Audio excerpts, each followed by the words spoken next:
Уставните измени влегуваат во собраниска процедура без поддршка од опозицијата. Имаме ситуација во која што денеска нас министерот за надворешни работи или претседателот на државата, доколку сакате, ми тврдат дека Бугарија нема да отстапи од своите позиции. Што ќе се случи ако Македонија не отстапува од своите позиции? Пошто наративот на опозицијата е не, ова е лош договор, бугарите ќе не уценуваат секој. А еве и нека не уценуваат понатаму, да речеме, кога ќе почнат кластерите. Имаат за све може да се постигне договор. Ајде да видиме понатаму што ќе биде. Не верувате, значи, дека оваа влада и ова парламентарно мнозинство ќе ги спроведе уставните промени? Не верувам во тоа. Не верувам во тоа. Опозиционерот Мицкоски искочи дека тој предлог, текстот не е неприфат.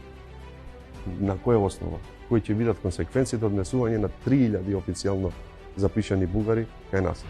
Дали се отвара широк фронт, сите против Али Ахмети, окрупнување на албанскиот блок? Пробаа да го победат Али Ахмети во неговата игра, и тоа беше исто така сосема погрешно. И видовме како резултира сега. Ќе видиме како ќе биде на наредните избори.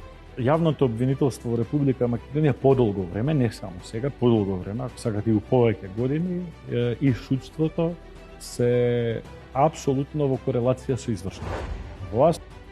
Гледате Трилинг вечерва 20 часот и 45 минути.